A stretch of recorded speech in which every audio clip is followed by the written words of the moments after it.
Hi hello welcome to AK Delight. ಎಲ್ಲರಿಗೂ ನಮಸ್ಕಾರ. ನಾನು ನಿಮ್ಮ ಅಕ್ಷತಾ. ಇವತ್ತು ನಾನು ರುಚಿಕರವಾದಂತಹ ಹಾಗೆ ತುಂಬಾ ಸುಲಭವಾಗಿ ಮಾಡುವಂತಹ ತುಂಬಾ ಕ್ರಿಸ್ಪಿಯಾದಂತಹ ಉದ್ದಿನ ಬೇಳೆಯ ಚಕ್ಕುಲಿ ರೆಸಿಪಿಯನ್ನು ನಿಮ್ಮ ಮುಂದೆ ತಂದಿದ್ದೇನೆ. ಬನ್ನಿ ಹಾಗಿದ್ರೆ ಈ ರುಚಿಕರವಾದಂತಹ ಚಕ್ಕುಲಿಯನ್ನು ಯಾವ ರೀತಿ ಮಾಡೋದು ಅಂತ ನೋಡೋಣ. ಅದಕ್ಕೂ ಮೊದಲು ಯಾರೆಲ್ಲ ನಮ್ಮ ಚಾನೆಲ್ಗೆ ಸಬ್ಸ್ಕ್ರೈಬ್ ಆಗಲಿಲ್ವೋ ಪ್ಲೀಸ್ ಸಬ್ಸ್ಕ್ರೈಬ್ ಮಾಡಿ, ಹಾಗೆ ವಿಡಿಯೋನ ಫುಲ್ ನೋಡಿ ಸಪೋರ್ಟ್ ಮಾಡಿ.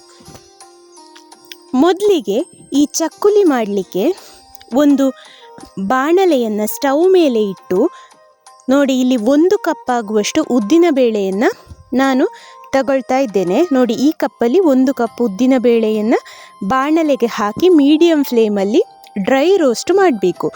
ಇದು ಒಂದು ನಿಮಿಷ ಆದರೆ ಸಾಕು, ಉಗುರು ಬೆಚ್ಚಗೆ ಆದರೆ ಸಾಕು. ಇದನ್ನು ಡ್ರೈ ರೋಸ್ಟ್ ಮಾಡೋದು ಬೇಡ, ಜಸ್ಟ್ ನಾವು ಹೀಗೆ ಟಚ್ ಮಾಡುವಾಗ ಅದು ಬಿಸಿ ಇದ್ದರೆ ಸಾಕು, ತುಂಬ ಬಿಸಿ ಆಗೋದೆಲ್ಲ ಬೇಡ. ನೋಡಿ, ಈ ರೀತಿ ಒಂದು ಸಲ ಬಿಸಿ ಮಾಡಿದರೆ ಸಾಕು, ಅದು ಇಷ್ಟ ಆದರೆ ಸಾಕು. ಇನ್ನು ಸ್ಟವ್ ಆಫ್ ಮಾಡಿ 1 ನಿಮಿಷ ತಣ್ಣಗಾಗಲಿಕ್ಕೆ ಬಿಡಿ. ಇದನ್ನಿನ್ನು ನಾವು ಬೇಯಿಸಿಕೊಳ್ಬೇಕು, ತುಂಬಾ ಮೃದುವಾಗಿ ಬೇಯಿಸಿಕೊಳ್ಬೇಕು. ನಾನಿದನ್ನು ಕುಕ್ಕರಲ್ಲಿ ಬೇಯಿಸಿಕೊಳ್ತಾ ಇದ್ದೇನೆ.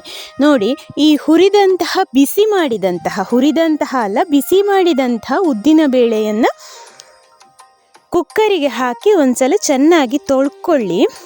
ತೊಳೆದ ನಂತರ ಅದಕ್ಕೆ 1 ಕಪ್ ಉದ್ದಿನ ಬೇಳೆಗೆ 3 ಕಪ್ ಆಗುವಷ್ಟು ನೀರನ್ನು ಹಾಕಿ 1 ವಿಷಲ್ ಕೂಗಿಸಿಕೊಂಡು 5 ನಿಮಿಷ ಸಿಮ್ಮರಲ್ಲಿಟ್ಟು ಬೇಯಿಸಿಕೊಳ್ತಾ ಇದ್ದೇನೆ. ಉದ್ದಿನ ಬೇಳೆ ಎಲ್ಲ ಚೆನ್ನಾಗಿ ಬೇಯಬೇಕು, ಹಾಗಾಗಿ ಒಂದು 5 ನಿಮಿಷ ಸಿಮ್ಮಲ್ಲಿಟ್ಟು ಬೇಯಿಸಿಕೊಳ್ತಾ ಇದ್ದೇನೆ. ನೋಡಿ, ತೊಳೆದಂತಹ ಉದ್ದಿನ ಬೇಳೆಗೆ ನೀರು ಹಾಕಿ ಕುಕ್ಕರಲ್ಲಿ ಬೇಯಿಸಿಕೊಳ್ತಾ ಇದ್ದೇನೆ.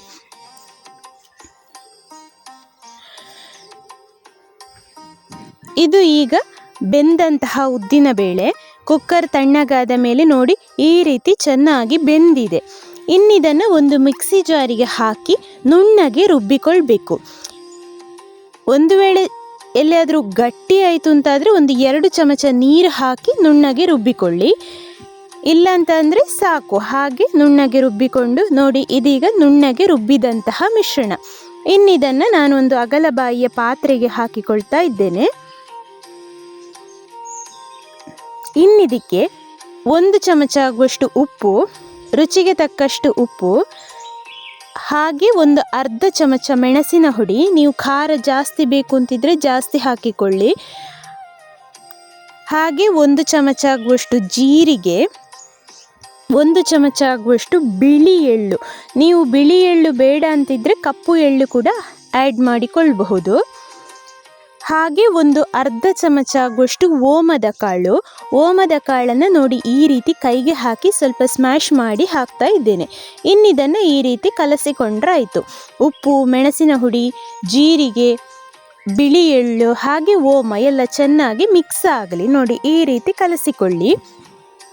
ಸ್ನೇಹಿತರೆ, ಈ ಚಕ್ಕುಲಿಗೆ ಬೇಕಾದಂತಹ ಇಂಗ್ರೀಡಿಯೆಂಟ್ಸನ್ನು ಡಿಸ್ಕ್ರಿಪ್ಷನ್ ಬಾಕ್ಸಲ್ಲಿ ಕೊಟ್ಟಿದ್ದೇನೆ. ಇನ್ನು ಇದಕ್ಕೆ ನೋಡಿ, 1 ಕಪ್ ಉದ್ದಿನ ಬೇಳೆಗೆ ನಾನಿಲ್ಲಿ 3 ಕಪ್ ಆಗುವಷ್ಟು ಅಕ್ಕಿ ಹುಡಿಯನ್ನು ಆ್ಯಡ್ ಮಾಡಿಕೊಳ್ತಾ ಇದ್ದೇನೆ. ಹಾಗೆ ಸ್ವಲ್ಪ ಬೆಣ್ಣೆ, 1-2 ಚಮಚ ಆಗುವಷ್ಟು ಬೆಣ್ಣೆ.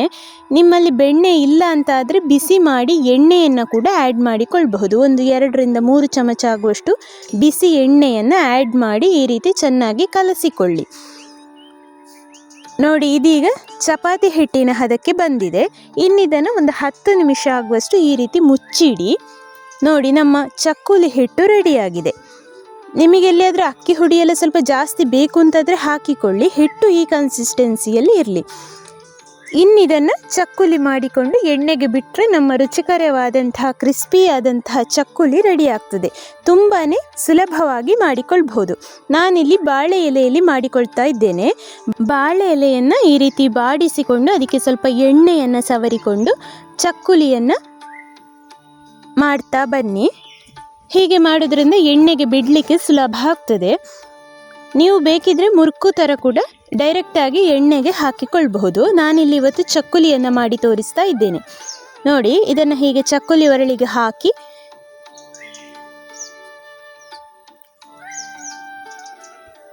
ನಿಧಾನಕ್ಕೆ ಈ ರೀತಿ ಚಕ್ಕುಲಿ ಬಿಟ್ಟುಕೊಳ್ತಾ ಬನ್ನಿ. ನೋಡಿ ಎಷ್ಟು ಚೆನ್ನಾಗಿ ಚಕ್ಕುಲಿ ಶೇಪಲ್ಲಿ ಬರ್ತದೆ. ಈ ರೀತಿ ಚಕ್ಕುಲಿ ಮಾಡಿಕೊಳ್ತಾ ಬನ್ನಿ.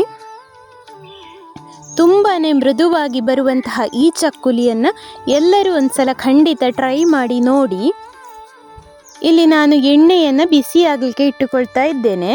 ಎಣ್ಣೆ ಬಿಸಿಯಾದ ತಕ್ಷಣ ಈ ರೀತಿ ನಾವು ಮಾಡಿಟ್ಟುಕೊಂಡಂತಹ ಚಕ್ಕುಲಿಯನ್ನು ಬಿಸಿ ಎಣ್ಣೆಗೆ ಹಾಕಿಕೊಳ್ತಾ ಬನ್ನಿ. ಚಕ್ಕುಲಿಯನ್ನು ಎಣ್ಣೆಗೆ ಹಾಕಿಕೊಳ್ಳುವಾಗ ಫ್ಲೇಮ್ ಹೈ ಫ್ಲೇಮಲ್ಲಿ ಇರಲಿ. ಹಾಕಿದ ನಂತರ ಮೀಡಿಯಂ ಫ್ಲೇಮಲ್ಲಿಟ್ಟು ಚೆನ್ನಾಗಿ ಫ್ರೈ ಮಾಡಿ.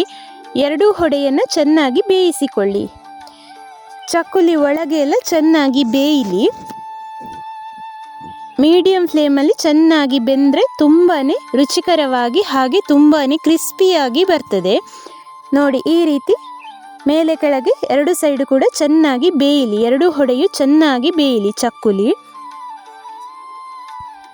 ಉದ್ದಿನ ಬೇಳೆ ಮತ್ತು ಅಕ್ಕಿ ಹುಡಿ ಇದ್ದರೆ ದಿಢೀರ್ ಅಂತ ಇನ್ಸ್ಟೆಂಟಾಗಿ ಈ ಚಕ್ಕುಲಿಯನ್ನು ಪ್ರಿಪೇರ್ ಮಾಡಿಕೊಳ್ಬಹುದು. ನೋಡಿ ಇದೀಗ ಲೈಟ್ ಬ್ರೌನ್ ಕಲರಿಗೆ ಬರಲಿಕ್ಕೆ ಸ್ಟಾರ್ಟ್ ಆಯಿತು. ಇನ್ನು ಸ್ವಲ್ಪ ಆದರೆ ಸಾಕು.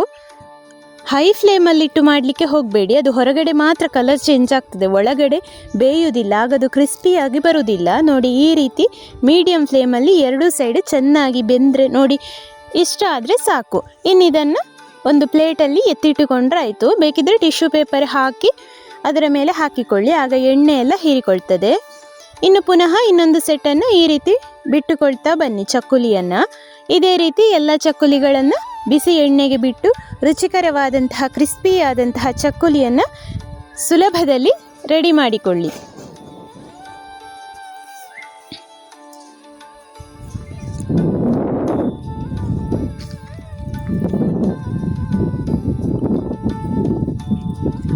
ಸ್ನೇಹಿತರೆ, ಹಾಗಿದ್ರೆ ಈ ಕ್ರಿಸ್ಪಿಯಾದಂತಹ ಇನ್ಸ್ಟೆಂಟ್ ಆದಂತಹ ಚಕ್ಕುಲಿ ರೆಸಿಪಿ ಖಂಡಿತ ಎಲ್ರಿಗೂ ಇಷ್ಟ ಆಗಿದೆ ಅಂತ ತಿಳ್ಕೊಳ್ತೇನೆ. ಹಾಗಿದ್ರೆ ಒಂದು ಲೈಕ್ ಕೊಟ್ಟು ಶೇರ್ ಮಾಡಿ, ಸಬ್ಸ್ಕ್ರೈಬ್ ಮಾಡಿ, ಹಾಗೆ ಬೆಲ್ ಐಕಾನನ್ನು ಪ್ರೆಸ್ ಮಾಡಿ. ಹಾಗೆ ಈ ಚಕ್ಕುಲಿ ರೆಸಿಪಿ ಹೇಗಾಗಿದೆ ಅಂತ ಕಮೆಂಟ್ ಮೂಲಕ ತಿಳಿಸಿ. ಮುಂದಿನ ವಿಡಿಯೋದೊಂದಿಗೆ ಸಿಗೋಣ. Thank you.